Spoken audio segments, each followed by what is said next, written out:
السلام عليكم. أهلا بكم في قناتي المتواضعة طبخة وشنطة مع هبة. يا رب قناة تكون خفيفة على قلوبكم. النهاردة هنعمل مع بعض صينية سردين بالخضار تحفة، وهجرب منه 3 وحدات مقليين. أنا شخصيا عارفة إنه بيتقلي، بس أول مرة أجربه مقلي وطلع تحفة. هنشوف هنعمل الجمال ده إزاي مع بعض. خليكم معايا لآخر الفيديو واشتركوا في القناة وفعلوا زر الجرس عشان يوصل لكم كل جديد. نبدأ الفيديو بتاعنا بسم الله. أنا معايا 2 كيلو ونص سردين أخضر، تمام. هنضفه معاكم كويس جدا. أنا بوريكم واحدة كده وأنا بنضفها، قلت أصورها وهكمل الكمية كلها مع نفسي بقى في الآخر، وهوريكم في آخر الفيديو بعد ما تنضف شكله عامل ازاي.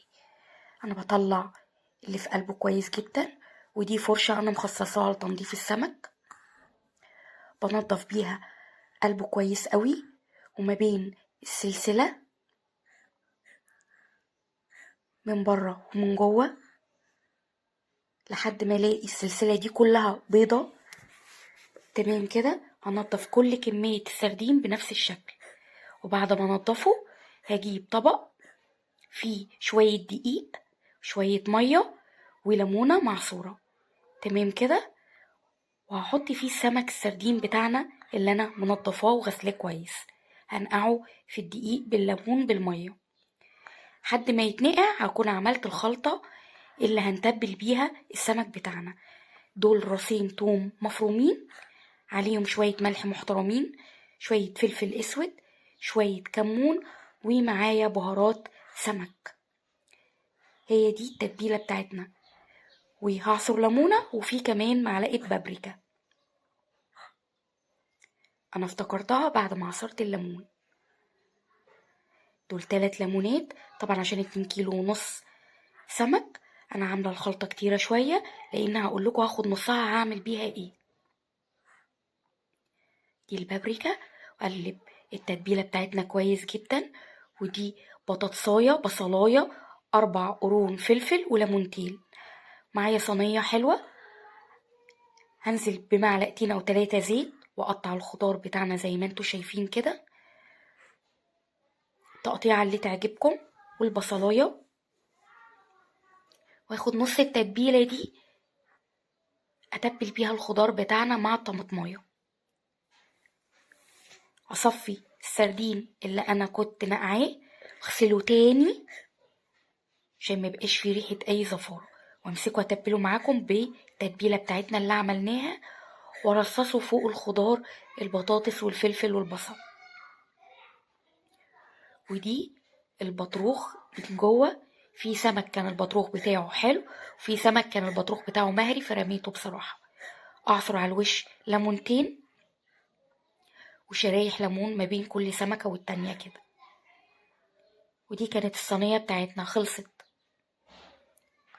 سبت 3 سمكات بقى برضو تبلتهم عادي خالص، بس هبدرهم بشوية دقيق وهنقليهم مع بعض. حط شوية زيت صغيرين على الوش بقى، وهدخلها الفرن مع بعض. ودول الكام سمكة اللي انا سبتهم هبدرهم في الدقيق عشان هقليهم. اللهم صل وسلم على سيدنا محمد. ده بعد ما بدرت السردين بتاعنا. هنشوف بقى في الاخر طعمه هيبقى حلو ولا مش حلو، عشان انا اول مره اجربه مقلي. ده السردين بتاعنا وهو في نص السوا.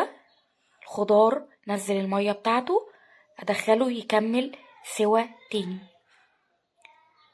بسم الله ما شاء الله. بعد ما اكتمل سواه خد وش الخضار بتاعنا ما شاء الله، البطاطسايه بقت زبده والريحه ما شاء الله ما اقولكوش عليها. نقلي بقى السمكتين بتوعنا. اكله تحفه جنب شويه رز صياديه، ممكن بعيش اللي يريحكم. احنا شخصيا كلناها بعيش. وده كان السمك بتاعنا بعد ما اتقلى. طلع بصراحة طعمه خرافة، بس انا حبيته اكتر جنب الرز اللي هو المقلي، انما اللي في صينية طبعا بالعيش. والف هنا وشفا.